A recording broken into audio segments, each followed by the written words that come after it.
ಎಲ್ರಿಗೂ ನಮಸ್ಕಾರ. ಕರೆಕ್ಟ್, ನೀವು ಭಾಳ ಒಳ್ಳೆ ಪಾಯಿಂಟ್ ಕೇಳಿದ್ರಿ. ಸುನಿ ಅವಾಗಲೇ ತುಂಬ ಪ್ರಾಕ್ಟೀಸ್ ಮಾಡಿದ್ರು ಅಂತ ಹೇಳಿದ್ರು. ಅಷ್ಟೆಲ್ಲ ಸುಳ್ಳು ಹೇಳೋಕ್ಕಾಗಲ್ಲ. ಸಾಂಗ್ ನೋಡಿದ್ರೆ ನಾನು ಏನೂ ಮಾಡಿಲ್ಲ, ಅಲ್ಲಿ ಕೂತಿದ್ದೀನಿ, ವಾವ್ ಹಿಂಗೆ ಅಂದಿದ್ದೀನಿ. ಇದಕ್ಕೆ ಯಾವುದ್ರಿ ಮಣ್ಣು, ಇದಕ್ಕೆ ಒಂದು ಪ್ರಾಕ್ಟೀಸ್ ಅಂತ ಯಾರು ಹೇಳ್ತಾರ? ಅದು ನಾನು ಈ ರೇಂಜಿಗೆ ಇದು ಮಾಡ್ತಾವ್ರಲ್ಲ, ಹಿಂಗೆ ಓಳ್ಬಿಡ್ತಾವ್ರಲ್ಲ, ಗೊತ್ತಾಗಲ್ವ ಜನಕ್ಕೆ ಅಂತ ನನಗೆ ಯೂಶ್ವಲಿ ತುಂಬ ಪ್ರಾಕ್ಟೀಸ್ನ ಮಾಡ್ತೀನಿ. ಇವತ್ತು ಇಷ್ಟು ಜನ ಇಷ್ಟು ಒಳ್ಳೊಳ್ಳೆ ಮಾತುಗಳೇನು ಮಾತಾಡಿದ್ದಾರೆ, ಅದು ನನಗೆಲ್ಲ ಸೇರಬೇಕಾಗಿರೋ ಅಂಥದ್ದು. ಅಷ್ಟು ಸಾಂಗ್ಸ್ ಹಿಟ್ಟಾಗಿದೆ ಅಂತಂದರೆ ಅಷ್ಟು ಸಾಂಗ್ಸನ್ನು ಮಾಡಿದಂಥ ಅದರ ಹಿಂದೆ ಇರೋವಂಥ ಮ್ಯೂಸಿಕ್ ಡೈರೆಕ್ಟರ್ಸ್ಗೆ ಸೇರಬೇಕಾಗಿರೋ ಅಂಥದ್ದು. ಮತ್ತು ಡ್ಯಾನ್ಸ್ ಅಂತ ಬಂದಾಗ ಅದು ನಂದಲ್ಲ. ಯಾಕಂದರೆ ನಾನು ಯಾವುದೇ ಶೈಲಿಯ ಡ್ಯಾನ್ಸನ್ನು ಕಲ್ತಿಲ್ಲ ರೀ, ನಾನು ಏನೂ ಇಲ್ಲದೆ ಬಂದಂಥವನು. ಆಮೇಲೆ ನನ್ನ ಜರ್ನಿ ಆ್ಯಸ್ ಎ ಕಾಮಿಡಿಯನ್ ಈ ಸಿನಿಮಾ ರಂಗದಲ್ಲಿ ಒಂದು 100 ಸಿನಿಮಾ ಆಗುತ್ತೆ. ಆ 100 ಸಿನಿಮಾ ನನಗೆ ಡ್ಯಾನ್ಸ್ ಮಾಡೋವಂಥದ್ದು ಕಮ್ಮಿ ಆವಾಗ. ಯಾಕಂದರೆ ಒಬ್ಬ ಕಾಮಿಡಿಯನ್ ಆಗಿ ಡ್ಯಾನ್ಸ್ ಅಲ್ಲಿ ಅವಶ್ಯಕತೆ ಜಾಸ್ತಿ ಇರೋಲ್ಲ, ಹಿಂದೆ ಇರ್ತೀವಿ. ಒಂದು 4-5 ಮೂಮೆಂಟ್ ಕಲ್ತ್ಕೊಂಡ್ಬಿಟ್ಟಿದ್ದೆ. ಆ 4-5 ಮೂಮೆಂಟಲ್ಲೇ 100 ಫಿಲ್ಮ್ಸ್ ಓಡಿಸಿದ್ದೀನಿ. ಅಂದರೆ ನಮ್ಗೆ ಅದೇ ಬರೋದು ಅಂತ ತಕ್ಷಣ ಒಂದು ಶಾರ್ಟ್ ಇಡ್ತಾರೆ ಲಾಸ್ಟಲ್ಲಿ, ಆವಾಗ ಅದನ್ನು ಮುಗಿಸ್ಬಿಡ್ತೀವಿ, ಅಲ್ಲಿಗೆ ಕಳಿಸ್ತಾರೆ. ಸೊ ನನಗೆ ನಿಜವಾದ ಟಾಸ್ಕ್ ಅಂತ ಬಂದಿದ್ದು, ನಿಜವಾದ ಚಾಲೆಂಜ್ ಅಂತ ಬಂದಿದ್ದು, ನಾನು when I turned a lead actor. ನಾನು ಲೀಡ್ ಆ್ಯಕ್ಟರ್ ಆದಾಗ ಇದು ಇನ್ಎವಿಟಬಲ್ ಅಂತ ಬಂದಾಗ, ಇದು ಮಾಡಲೇಬೇಕು, ಇದು ಅನಿವಾರ್ಯ ಅಂತ ಬಂದಾಗಲೇ ನಾನು ಡ್ಯಾನ್ಸ್ ಅಂತ ಸ್ಟಾರ್ಟ್ ಮಾಡಿದ್ದು. ಸೊ ಇವತ್ತು ನನ್ನನ್ನು ಒಬ್ಬ ಡ್ಯಾನ್ಸ್ ಮುಖಾಂತರ ಶರಣ್ ಒಬ್ಬ ಒಳ್ಳೆ ಡ್ಯಾನ್ಸರ್ ಅಂತ ಬಿಂಬಿಸ್ತಾ ಇದೆ ಅಂತ ಅನ್ನೋದೇ ಆದರೆ, ಅದರ ಹಿಂದೆ ಇರುವಂಥ ಅಷ್ಟು ಕೊರಿಯೋಗ್ರಾಫರ್ಸಿಗೆ ಸೇರಬೇಕಾಗಿರೋ ಕ್ರೆಡಿಟ್ಸ್ ಅದು. ಆ್ಯಕ್ಚುಲಿ ಅಷ್ಟು ಜನಕ್ಕೆ ಅವ್ರಿಗೆ ಚಾಲೆಂಜು. ಯಾಕಂದರೆ ಡ್ಯಾನ್ಸೇ ಗೊತ್ತಿಲ್ಲದವಂಥವನ್ನ ಒಬ್ಬನ್ನ ಕರ್ಕೊಂಬಂದು ಸರ್ ಶರಣ್ ಸಖತ್ತಾಗಿ ಡ್ಯಾನ್ಸ್ ಮಾಡ್ತಾರೆ ಅಂತ ಮಾಡಿಸ್ತಾ ಇದ್ದಾರೆ, ಗೊತ್ತಾ? ಸೊ ಅದು ಅವ್ರುಗಳಿಗೆ ಸೇರಬೇಕಾಗಿರೋದು. ಈ ಸಿನಿಮಾದಲ್ಲೂ ಕೂಡ ಮಧು ಅವ್ರಿಗೆ ನಾನು ಥ್ಯಾಂಕ್ಸ್ ಹೇಳಬೇಕು. ಅವನು ಇಷ್ಟು ಚೆನ್ನಾಗಿ ಡ್ಯಾನ್ಸ್ ಮಾಡ್ತೀನಿ ಅಂತ ನಾನು ಇಷ್ಟು ಸಿನಿಮಾಗಳಲ್ಲಿದ್ದೀನಿ. ನಾನು ನಿಜ ಹೇಳ್ತೀನಿ, ಯಾವ ಒಂದು ಚಿಕ್ಕ ಮೂಮೆಂಟನ್ನು ಕೂಡ ನೀವು ನನಗೆ ಲೊಕೇಶನ್ನಲ್ಲೇ ಸೆಟ್ ಆನ್ ಫ್ಲೋರಲ್ಲಿ ಮಾಡಿಸಿದ್ರೆ ನಾನು ಮಾಡಲ್ಲ. ಅಂದರೆ ಮಾಡೋಕ್ಕಾಗಲ್ಲ, ನನಗೆ ಗೊತ್ತಿಲ್ಲ, ನಾನು ಕಲ್ತ್ಕೋಬೇಕು. ನನ್ನ ಮನೆಯಲ್ಲಿ ನಾನು ಮನೆ ಕನ್ಸ್ಟ್ರಕ್ಟ್ ಮಾಡೋವಂಥ ಸಮಯದಲ್ಲಿ ಯಾವುದಕ್ಕೆ ಆದ್ಯತೆ ಕೊಟ್ಟನೋ ಇಲ್ವೋ ಗೊತ್ತಿಲ್ಲ, ನನ್ನ ಮನೆಯಲ್ಲಿ ಒಂದು ದೊಡ್ಡ ಡ್ಯಾನ್ಸ್ ಫ್ಲೋರ್ ಇದೆ. ಸೊ ಡ್ಯಾನ್ಸ್ ಪ್ರಾಕ್ಟೀಸ್ಗೆ ಅಂತಲೇ ದೊಡ್ಡ ಡ್ಯಾನ್ಸದ್ದು ಒಂದು ಸ್ಟುಡಿಯೋನ ಮಾಡಿಸಿದ್ದೀನಿ. ತುಂಬ ಪ್ರಾಕ್ಟೀಸ್ ಮಾಡ್ತೀನಿ. ಒಂದು ಸಾಂಗಿಗೆ ಹೆಚ್ಚು ಕಮ್ಮಿ ಒಂದು 10-15 ದಿವಸ, ನನಗೆ ಗೊತ್ತು ಇವರಿಗೆ, ಒಂದು 10-15 ಡೇಸ್ ಮುಂಚೆನಾದ್ರೂ ಕೂಡ ಸಾಂಗು ಸರ್ ಶೂಟಿಂಗ್ ಯಾವಾಗ ಇಟ್ಕೊಳ್ಳೋಣ ಅಂತಂದಾಗ ಫಸ್ಟ್ ನಾನು ಹೇಳ್ತೀನಿ, ನಾನು ಓಕೆ ಆಗಿದೆ ಡ್ಯಾನ್ಸು ಅಂತ ಅಂದಾಗಲೇ ಅದು ಸಾಂಗ್ ಶೂಟಿಂಗಿನ ಇದು ಅಲ್ಲಿಂದನೇ ಆಗ್ತಾ ಇರೋವಂಥದ್ದು. ಈ ಸಾಂಗ್ ಅಂತ ಬಂತಲ್ಲ, ಈ ಸಾಂಗ್ ಬಂತು, ಸಾಂಗ್ ತುಂಬ ಚೆನ್ನಾಗಿದೆ, ಫಾಸ್ಟಾಗಿದೆ. ನಾನು ಸುನಿಗೆ ಅವಾಗಿಂದ ಹೇಳ್ತಿದ್ದೀನಿ, ಪ್ರಾಕ್ಟೀಸ್ ಯಾವಾಗ ಅಂತ. ಸಾಂಗ್ ಡೇಟು ಕೊಟ್ಬಿಟ್ಟೆ, ಯಾಕಂದರೆ ಸಾಂಗ್ ರಿಲೀಸ್ ಬೇರೆ ಅನೌನ್ಸ್ ಆಗಿತ್ತಲ್ಲ, ಡೇಟ್ ಕೊಟ್ಬಿಟ್ಟೆ. ಇವ್ರೇನು ಸಾಂಗ್ ಪ್ರಾಕ್ಟೀಸೇ ಹೇಳ್ತಾ ಇಲ್ಲ ರೀ, ಸಾಂಗ್ ಹತ್ರ ಬರ್ತಾಯಿದೆ, ಗುರು ಇದೇನಿದು, ಯಾರು ಸರ್ ಯಾರು ಅಂತ. ಸರ್ ಮಧು ಅಂತ ಸರ್, ಸಕ್ಕತ್ತಾಗಿ ಮಾಡೋರೆ, ಏನಿಲ್ಲ. ಮತ್ತು ಪ್ರಾಕ್ಟೀಸು ಇಲ್ಲ, ಇನ್ನೂ 4-5 ದಿವಸ ಬರ್ತಾಯಿತ್ತೆ, ಸಾಂಗ್ ಬಂತು, ಇನ್ನೇನು. ನಿಜ ಹೇಳ್ತೀನಿ, ಹೇಳ್ಬಿಡ್ತೀನಿ, ಹೇಳಿ ಸರ್, ಹೇಳಿ ಸರ್ ಸಾಂಗು ಇವ್ರನ್ನ ಕರ್ಕೊಂಬರ್ತೀನಿ, ಮಧುನ ನೋಡಿ ಸರ್ ಸಕ್ಕತ್ತಾಗಿ ಮಾಡ್ಸವ್ರೆ ಗುರು. ನನಗೇನಂದ್ರೆ ನಮ್ಗೆ ಯೂಶಲಿ ಒಂದು 4 ಮಂಡಿ ಮೂಮೆಂಟ್ ಹಾಕಿಲ್ಲ ಅಂತಂದರೆ ನನಗೆ ಡ್ಯಾನ್ಸೇ ಅಲ್ಲ ನಮಗದು. ಎಲ್ಲ ಪಿಕ್ಚರಲ್ಲೂ ಒಂದು 4 ಮಂಡಿ ಮೂಮೆಂಟ್ ಇರಲೇಬೇಕಲ್ಲಿ. ನಾನು ಎಲ್ಲ ಪ್ಯಾಡ್ ಗೀಡೆಲ್ಲ ಹಾಕ್ಬಿಟ್ಟು ರೆಡಿಯಾಗಿದ್ದೆ ನಾನು ಆ್ಯಕ್ಚುಲಿ. ಬಟ್ ಏನು ಬರ್ತಾನೆ ಇಲ್ಲ ಯಾರೂ. ನಿಜ ಹೇಳ್ತೀನಿ, ನಾಳೆ ಶೂಟಿಂಗ್ ಅಂದರೆ ಹಿಂದಿನ ದಿವಸ ಬಂದವರು ಇವ್ರನ್ನ ಕರ್ಕೊಂಡು, ಯಾರು ಮಧು ಎಲ್ಲಿದ್ದಾರೆ ಮಧುನ ಕರ್ಕೊಂಡು ಹಿಂದಿನ ದಿವಸ ಸರ್ ಎಲ್ಲ ಹೇಳ್ಬಿಡ್ತೀವಿ ಸರ್ ನಿಮಗೆ ಅಂತಂದರು. ಸರಿ ಬಂದರು. ನಾನು ಮಧು ಏನಿದು ಕತೆ, ಮೂಮೆಂಟ್ ಸರ್ ಮೂಮೆಂಟ್ ಏನಿರಲ್ಲ, ಹಿಂದೆ ಹಿಂಗೆ ಸುಮ್ಮನೆ ಓಡಾಡ್ತಾ ಇರ್ತೀರಾ ಅಂತಂದ್ರು. ನನಗೆ ಆ್ಯಕ್ಚುಲಿ ಖುಷಿ ಅಂದರೆ ನನಗೇನು ಕೆಲಸ ಇಲ್ವಲ್ಲ ಅಂತ ಅಂದ್ಬಿಟ್ಟು. ಆ್ಯಕ್ಚುಲಿ ನಿಜವಾದ ಟಾಸ್ಕ್ ಬಂದಿದ್ದು ಎಲ್ಲಿ ಗೊತ್ತಾ, ಲಿರಿಕ್ಸ್ ಕೊಟ್ಟರು ರೀ ಅವರು ಆ್ಯಕ್ಚುಲಿ 30 ಸೆಕೆಂಡಲ್ಲಿ 75 ವರ್ಡ್ಸ್ ಹೇಳ್ತಾರೆ. ನಾನು ಗುರು ಇದನ್ನ ಗುರು ಹೇಳೋದಿದನ್ನ, ಇದನ್ನಾದ್ರೂ ಪರವಾಗಿಲ್ಲ, ಯಾವುದು ಮೂಮೆಂಟ್ ಆದರೂ ಪರವಾಗಿಲ್ಲ, ಹೆಂಗೋ ಒಂದು 15 ದಿವಸದಲ್ಲಿ ಕಲಿಬೋದು. ಅವರು ಹೇಳೋ ಲಿರಿಕ್ಸ್ನ ಆ್ಯಕ್ಚುಲಿ 3 ತಿಂಗಳು ಬೇಕು ನಾನು ಕಲಿಯೋಕೆ ಅದನ್ನು. ನಾನು ಗುರು ನಾನು ಹೇಳ್ತೀನ ಅಂತಂದೆ. ಅದು ನೀವು ಹೇಳಲ್ಲ ಸರ್ ಅಂದರು. ಆಹಾ ಕೊಟ್ಟರು ಅಲ್ವಾ ಅಂದ್ಕೊಂಡು. ನಿಜ ಹೇಳಬೇಕು ಅಂತಂದರೆ ನನಗೆ ಭಾಳ ಕಂಫರ್ಟಬಲ್ ಆಗಿ ಕಂಫರ್ಟಬಲ್ ಆಗಿ ನಾನು ಮಾಡಿರುವಂಥ ಫಸ್ಟ್ ಸಾಂಗ್ ಇದು. ಇದಕ್ಕೆ ನಿಜಕ್ಕೂ ಕೂಡ ಈ ತಂಡಕ್ಕೆ ಸೇರಬೇಕಾಗಿರೋ ಕ್ರೆಡಿಟ್ಸ್ ಒಂದು ದೊಡ್ಡ ಚಪ್ಪಾಳೆ ಸರ್ ನಿಮಗೆ. ಇದು ಈ ಸಾಂಗಿನ ಬಗ್ಗೆ ಅಂತ ಹೇಳಕ್ಕೆ ಬಂದರೆ, ನನ್ನ ಫಸ್ಟ್ ಎವರ್ ರ್ಯಾಪ್ ಸಾಂಗ್ ನನಗಿದು. ರ್ಯಾಪ್ ಅಂತನ್ನುವ ಒಂದು ಜಗತ್ತಿದೆ ಗೊತ್ತಾ. ಈ ಅವತಾರ ಪುರುಷ ಸಿನಿಮಾ ಮತ್ತು ಈ ಸಾಂಗ್ ನೀವು ನೋಡಿದ್ರೆ ನಿಮಗೆ ಯೂಶ್ವಲಿ ಟಕ್ ಅಂತ ನೋಡ್ತಿದ್ದಂಗೆ 2 ಡಿಫ್ರೆಂಟ್ ವರ್ಲ್ಡ್ಸ್ ಅಂತ ಅನಿಸುತ್ತೆ ನಿಮಗೆ. ಏನಿದು ಇದು ಏನೋ ಮಾಟ ಮಂತ್ರ ಅಂತಾರೆ, ಇಲ್ಲೇನೋ ರ್ಯಾಪ್ ಅಂತಾರೆ ಅಂತ. ಬಟ್ ಇಲ್ಲಿರೋ ಮ್ಯಾಜಿಕ್ ಮಾಡಿರೋದು ಸುನಿ. ಆ್ಯಕ್ಚುಲಿ ಸುನಿ ಮ್ಯಾಜಿಕ್ ಮಾಡಿರೋವಂಥದ್ದು. ಇದನ್ನು ಒಂದು ಬ್ರಿಡ್ಜ್ ಮಾಡೋದಿದೆ ಗೊತ್ತಾ. ಇದನ್ನು ಈ ಥರದ್ದು ಒಂದು ಲೋಕಕ್ಕೆ ಇಲ್ಲಿ ಒಂದು ಲೋಕವನ್ನು ತಂದು ಜಾಯಿನ್ ಮಾಡೋದಿದೆ ಗೊತ್ತಾ. ಅದು ತುಂಬ ಕಷ್ಟವಾದ ಕಲೆ ರೀ ಅದು. ಸೊ ಇದನ್ನು ಅವರು ಭಾಳ ಕೆಲಸ ಮಾಡ್ತಾರೆ.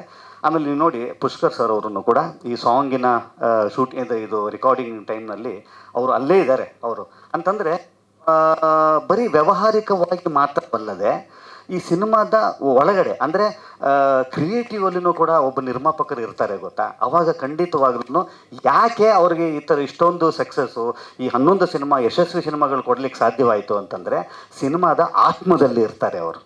ಸೊ ಅದಕ್ಕೆ ಆ ಯಶಸ್ಸು ಅದು. ಮತ್ತು ಸರ್ ಈ ರ್ಯಾಪ್ ಅನ್ನುವ ಒಂದು ಹೊಸ ಆವಿಷ್ಕಾರ ಏನಿದೆ ಗೊತ್ತಾ, ಅದು ಮೊದಲಿಂದನೂ ಇತ್ತು. ಬಟ್ ಕನ್ನಡ ಚಿತ್ರರಂಗದಲ್ಲಿ ಇತ್ತೀಚಿನ ದಿವಸಗಳಲ್ಲಿ ಒಂದು ಥರದ ಅಲೆ ಏನು ಅಂದರೆ ಅದು ರ್ಯಾಪ್ ಅನ್ನೋದು ನಾವೆಲ್ಲೋ ತುಂಬ ದೂರದಲ್ಲಿ ಕೇಳ್ತಾ ಇದ್ವಿ. ಇವತ್ತು ಇಲ್ಲೂ ಕೂಡ ಆಗ್ತಾ ಇದೆ ಗೊತ್ತಾ. ಅದಕ್ಕೆ ಬಿಜಯವರು ಮತ್ತು ಅವರ ಧರ್ಮಪತ್ನಿ ಅವರಿಗೆ ಸೇರಬೇಕಾಗಿರುವಂಥದ್ದು. ಅವರು ಕೌಂಡ್ರೆ ತುಮ್ಮೆ ಅಂತನ್ನೋವಂಥ ಒಂದು ಸಾಂಗಿನಲ್ಲಿ ತುಂಬ ಇದಾದವರು ಇವತ್ತು ಯಾರು ಅವ್ರನ್ನ ಕೌಂಡ್ರೆ ತುಮ್ಮೆ ಅಂತ ಕೇಳೋದೇ ಬೇಕಾಗಿಲ್ಲ. ಇಡೀ ಕರ್ನಾಟಕದ ಮನೆ ಮಾತಾಗಿರುವಂಥದ್ದು. And Abhinandan. Thank you sir Abhinandan ಅವರು. ಕೂತ್ಕೊಳ್ಳಿ ಸರ್, ಪ್ಲೀಸ್ ಕೂತ್ಕೊಳ್ಳಿ. ಯೂಶ್ವಲಿ ಅದೇ ನಾನು ಹೇಳ್ತಾ ಇದ್ರಲ್ಲ, ನಾನು ನಿಮ್ಮ ಇದಕ್ಕೇ ನಾನು ಆನ್ಸರ್ ಮಾಡಿದ್ದು ಆ್ಯಕ್ಚುಲಿ ನಾನಲ್ಲ. ನಾವು ತುಂಬ ಹಿಟ್ಗಳನ್ನ ಕೊಟ್ಟೆ ಅಂತ ಅನ್ನೋವಂಥದ್ದು ಇದೆಯಲ್ಲ, ಅದು ನಾನಲ್ಲ, ಆ ಮ್ಯೂಸಿಕ್ ಡೈರೆಕ್ಟರ್ಸ್ ಆಗುತ್ತೆ. ಆಮೇಲೆ ಇಂಥ ಟ್ಯೂನು ಶರಣ್ಗೆ ಸೂಟ್ ಆಗುತ್ತೆ ಅಂತ ಡಿಸೈಡ್ ಮಾಡ್ತಾರೆ ಗೊತ್ತಾ, ಅದು ಒಬ್ಬರು ನಿರ್ದೇಶಕರಾಗ್ತಾರೆ. ಸೊ ಅದು ನಂದು ಏನೂ ಇರೋದಿಲ್ಲ. ನಾನು ಲಾಸ್ಟ್ ಮ್ಯಾನು ಸರ್. ನಾನು ಆ್ಯಕ್ಚುಲಿ ನನಗೇನಂತಂದರೆ ನನಗೆ ಮೂಮೆಂಟ್ಸ್ ಕಲಿಸಿ ಎಣಿಸ್ತೀನಿ ಅಷ್ಟೇ. ಸೊ ಈ ನಿಟ್ಟಿನಲ್ಲಿ ನಿಮ್ಮಿಬ್ಬರ ಕೆಲಸ ಬಹಳ ಮುಖ್ಯವಾಗುತ್ತೆ. ಆ್ಯಂಡ್ ಸಾತ್ವಿಕ್ ಅವರು ನಾನು ಸಾತ್ವಿಕ್ ಅವರು ಈ ಸಾಂಗಲ್ಲಿ ಇದ್ದಾರೆ ಅಂತ ನನಗೆ ಗೊತ್ತೇ ಇಲ್ಲ ಗೊತ್ತಾ. ದೇವರನ್ನೇ ಗೊತ್ತಿಲ್ಲ ನನಗೆ. ಅಲ್ಲ, ನಿಮಗೆ ಡಾನ್ಸ್ ಇಲ್ಲ ಅಂತ ಗೊತ್ತಿರಲಿಲ್ಲ, ಸಾತ್ವಿಕ್ ಅವರು ಇದ್ದಾರೆ ಅಂತ ಗೊತ್ತಿರಲಿಲ್ಲ. ಇಲ್ಲೊಂದು ಸಾಂಗ್ ಇದೆ ಅಂತಾನೆ ಗೊತ್ತಿರಲಿಲ್ಲ. That is simple Suni sir. ನಿಜ. ಆ್ಯಕ್ಚುಲಿ ಇದು 22ರಿಂದ 5ಕ್ಕೆ ಹೋಯ್ತಲ್ಲ, ಅದೇ ಗೊತ್ತಿರಲಿಲ್ಲ ನನಗೆ. ತಮಾಷೆಯಾಗಿ ಇದು ಮುಂದಕ್ಕೆ ಹೋಯ್ತು, 5ನೇ ತಾರೀಕು ರಿಜಿಸ್ಟರ್ ಆಗಲಿ ಅಂತ ಹೇಳ್ತಾರೆ. ಗೊತ್ತಾಯ್ತು. Any promotion is promotion. ಆಮೇಲೆ ನಾನು ಅದೇ ಅವ್ರು ಹೇಳಿದ್ರು ಆ್ಯಕ್ಚುಲಿ ನನಗೆ ಫಸ್ಟ್ ಕಾಲ್ ಬಂತು ಅಂತ ಅಂದ್ಬಿಟ್ಟು. ನಾನು ಇವಾಗ ಹೇಳ್ತೀನಿ ಏನೋದು ಅಂತ. ಯಾವುದೇ ಒಂದು ಪ್ರತಿಭೆ ಆಗಲಿ ಒಂದು ಫೈರ್ ಇದೆ ಅಂತ ಗೊತ್ತಾದರೆ ಖಂಡಿತವಾಗ್ಲೂ ಆ ಕಿಡಿ ಇದೆ ಗೊತ್ತಾ, ಆ ಫೈರಿನ ಕಿಡಿ ಎಲ್ಲ ಹರಡುತ್ತೆ ರೀ. ಅದು ಒಳ್ಳೆಯದಾದ್ರೂ ಹಂಗೆ ಹರಡುತ್ತೆ, ಕೆಟ್ಟದ್ದಾದ್ರೂ ಹಂಗೆ ಹರಡುತ್ತೆ. ಇವ್ರ ಬಗ್ಗೆ ನನಗೆ ಹೆಂಗೆ ಕೇಳ್ಪಟ್ಟೆ ಅಂತ ಕೇಳಿ, ಯಾವುದೋ ಒಂದು ಶಾಟ್ ಮಾಡಿದ್ರಂತೆ ಅಲ್ಲಿ ಅವರು ರೋಸ್ ಅನ್ನುವ ಒಂದು ಸಿನಿಮಾದಲ್ಲಿ ಮಳೆ ಬರ್ತಾ ಇತ್ತಂತೆ. ಆ ಮಳೆ ಶಾಟಿನಲ್ಲಿ ಒಂದೇ ದೊಡ್ಡ ಟೇಕು. ಕರೆಕ್ಟಾ? ನೋಡಿ ನನಗೆ ಯಾವುದೋ ಅಂದರೆ ಆ ಪಿಕ್ಚರ್ ಇನ್ನೂ ರಿಲೀಸ್ ಆಗಿರಲಿಲ್ಲ. ನಾನು ಯಾವುದೋ ಪಿಕ್ಚರ್ ಶೂಟಿಂಗಲ್ಲಿದ್ದೆ ಸಾರ್, ಹಿಂಗೊಂದು ಹೀರೋಯಿನ್ ಬರ್ತಾ ಇದ್ದಾರೆ, ಒಂದು ಮಾಡಿದ್ರು ಪಟ್ ಅಂತ ಮಳೆ ಬರ್ತಾ ಇರೋ ಶಾಟು ಒಂದೇ ಹೊಡೆದಾಕಿದ್ರು ಅಂತ ಅಂದ್ಬಿಟ್ಟು ನನಗೆ ನಾನೆಲ್ಲೋ ಬೇರೆ ಪಿಕ್ಚರಲ್ಲಿದ್ದೀನಿ. ಸೊ ಹಿಂಗೆ ಕೇಳಿ ಬರುತ್ತೆ ಅಂತ ಅನ್ನೋದಾದರೆ ಅದಕ್ಕೆ ಅವ್ರ ಎಫರ್ಟ್ಸೇ ಕಾರಣ ಅದಕ್ಕೆ. ಖಂಡಿತವಾಗ್ಲೂ ಯಾವುದೂ effort it will not go in vain. I tell you, ಯಾವುದೂ ಅದು ವೇಸ್ಟಾಗಿ ಹೋಗಲ್ಲ ರೀ. ನನಗದು ಕೇಳಿ ಬಂದಿದೆ ಅಂತ ಅನ್ನೋದಾದರೆ ನೋಡಿ, ಇವತ್ತು ಎಷ್ಟು ದಿವಸ ಆಯಿತು ರೋಸಾಗಿ?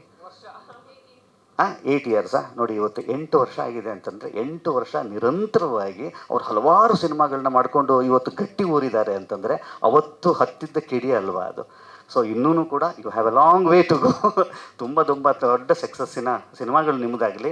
ಆಮೇಲೆ ನಾನು ಆ್ಯಕ್ಚುಲಿ ನಿಮ್ಮದು ವಿಚಾರ ಶುರು ಮಾಡಿದ್ದೇನು ಅಂತಂದರೆ, ಒಂದು ಪುಟಾಣಿ ಕೇಮಿಯೋಗೆ ಒಬ್ಬ ಮುಂಚೂಣಿಯಲ್ಲಿ ಇರೋವಂಥ ಒಬ್ಬರು ಹೀರೋಯನ್ನು ಒಪ್ಕೊಂಡು ಬಂದು ಆ್ಯಕ್ಟ್ ಮಾಡ್ತಾರೆ ಗೊತ್ತಾ. ಸೊ ಇಡೀ ನಮ್ಮ ಅವತಾರ ಪುರುಷ ಸಿನಿಮಾದ ಪರವಾಗಿ ನಿಮಗೆ ದೊಡ್ಡ ಥ್ಯಾಂಕ್ಸ್. ದೊಡ್ಡ ಥ್ಯಾಂಕ್ಸ್ ನೀವು ಇಲ್ಲಿ ಬರಲಿಕ್ಕೆ. ಆಮೇಲೆ ಈ ಸಿನಿಮಾದ ಇನ್ನೊಂದು ಭಾಳ ಅವ್ರು ಭಾಳ ತುಂಬ ಹಿಂಗೆ ಬಂದು ಹಿಂಗೆ ಹೋಗ್ತಾರೆ ಅವರು, ಏನು ತುಂಬ ಹಿಂಗೆ ಚಕ್ ಚಕ್ ಅಂತ ಹಿಂಗೆ ಹೋಗ್ತಾರೆ, ಆದರೆ ಭಯಾನಕ ಇಂಪ್ಯಾಕ್ಟ್ ಮಾಡ್ತಾರೆ. ಆ ಥರದ್ದು ಇವತ್ತು ಅವತಾರ ಪುರುಷ ಭಾಗ 2 ಖಂಡಿತವಾಗ್ಲೂ ಇಷ್ಟರ ಮಟ್ಟಕ್ಕೆ ಇಲ್ಲಿ ತನಕ ಬಂದಿದೆ ಅಂತ ಅನ್ನೋದಾದರೆ ಒಬ್ಬ ತುಂಬ ಮುಖ್ಯವಾದಂಥ ಶಕ್ತಿಯುತವಾದಂಥ ವ್ಯಕ್ತಿ ಇದಕ್ಕೆ ಹೆಗಲು ಕೊಟ್ಟಿರೋ ಅಂಥದ್ದು, that is none other than ಮೋಹನಣ್ಣ. ಮೋಹನಣ್ಣವರು ಅವರ ಪ್ರೀತಿಯಿಂದ ಈ ಸಿನಿಮಾದಲ್ಲಿ ಇದ್ದಾರೆ ಅಂತ ಅನ್ನೋದಕ್ಕೆ ಇವತ್ತು ಏನೇನು ಕಂಡು ಬರ್ತಾ ಇದೆ, ಅದರ ಹಿಂದೆ ಒಂದು ಶಕ್ತಿ ಇದೆ ಅಂತಂದರೆ ಅದು ಮೋಹನಣ್ಣವರ ಶಕ್ತಿ. ಅದು ಆ್ಯಕ್ಚುಲಿ ಇಡೀ ಈ ಅವತಾರ ಪುರುಷ ತಂಡ ನಿಮಗೆ ಆಭಾರಿ ಅಷ್ಟೇ. ಈ ಸಿನಿಮಾ 22ನೇ ತಾರೀಕು ರಿಲೀಸ್ ಆಗಬೇಕಾಗಿತ್ತು, ಮಾರ್ಚ್ 22. ಇವಾಗ 5ನೇ ತಾರೀಕಿಗೆ, ಏಪ್ರಿಲ್ 5ನೇ ತಾರೀಕಿಗೆ ಮುಂದೂಡಿದ್ದೇವೆ. ಖಂಡಿತವಾಗ್ಲೂ 5ನೇ ತಾರೀಕು ಏನಪ್ಪ, ಹಾಂ ಪಕ್ಕ, ಓಕೆ. ಖಂಡಿತವಾಗ್ಲೂ 5ನೇ ತಾರೀಕು, ಏಪ್ರಿಲ್ 5ನೇ ತಾರೀಕು ಬರ್ತಾ ಇದ್ದೀವಿ. ಇನ್ನೇನು ಕೆಲವೇ ದಿವಸಗಳಲ್ಲಿ ಒಂದು ಟ್ರೇಲರನ್ನು ರಿಲೀಸ್ ಮಾಡೋವಂಥ ಐಡಿಯಾ ನಮ್ಮದು. ನಾನೇ ಈ ಸಿನಿಮಾದ ಟ್ರೇಲರ್ಗೆ ಕಾಯ್ತಾ ಇದ್ದೀನಿ. ಅಷ್ಟು ಅದ್ಭುತವಾಗಿರೋವಂಥ ಒಂದು ಟ್ರೇಲರ್ ರೆಡಿ ಆಗ್ತಾ ಇರುತ್ತೆ ಅಂತ ಅನ್ನೋವಂಥದ್ದು ನನಗೆ ಗೊತ್ತು. ಯಾಕೆ ಅಂತಂದರೆ ಈ ಸಿನಿಮಾ 2ನೇ ಭಾಗದ ಸಿನಿಮಾ, ಸುಮ್ಮನೆ ನಾನು ಹೇಳ್ತೀನಿ, ನನಗೆ ಗೊತ್ತಿಲ್ಲ, ಅವ್ರ ನಿರ್ದೇಶಕರು, ನಾನು ಹೇಳ್ಬಾರ್ದು, ಆದರೂ ಕೂಡ ಹೇಳ್ತೀನಿ, ಯಾವುದೇ ಶಾರ್ಟನ್ನು ಹಿಂಗೆ ತೆಗೆದು ನೀವು ಹಾಕ್ಬಿಟ್ಟು ಒಂದು 2 ನಿಮಿಷ ಮಾಡಿದ್ರೆ ಅದೊಂದು ಟ್ರೇಲರ್ ಆಗೋಗುತ್ತೆ. ಅಷ್ಟು ಅದ್ಭುತವಾಗಿರುತ್ತೆ ಸಿನಿಮಾ, ಖಂಡಿತ ಖಂಡಿತ. ಯಾಕಂದರೆ ಅಷ್ಟು ಚೆಂದಾಗಿರೋ ಅಂಥದ್ದು. ಇಲ್ಲಿ ಇನ್ನೊಬ್ಬರನ್ನ ನೆನೆಸ್ಕೊಳ್ಳೇಬೇಕು, ವಿಲಿಯಂ ಅವರು. ಈ ಸಿನಿಮಾದ ನಿಜವಾದ ಹೀರೋ ವಿಲಿಯಂ ಅವರು. 5ನೇ ತಾರೀಕು ಸಿನಿಮಾ ರಿಲೀಸ್ ಆಗ್ತಾ ಇದೆ. ನಿಮ್ಮೆಲ್ಲರ ಪ್ರೀತಿ, ವಿಶ್ವಾಸ, ಆಶೀರ್ವಾದ ಇರಲಿ. Thank you. ಜಾಸ್ತಿ ಮಾತಾಡ್ಬಿಟ್ಟೆ. ಇಲ್ಲ sir, thank you so much sir. ದಯವಿಟ್ಟು ವೇದಿಕೆ ಮೇಲೆ ಇರಿ.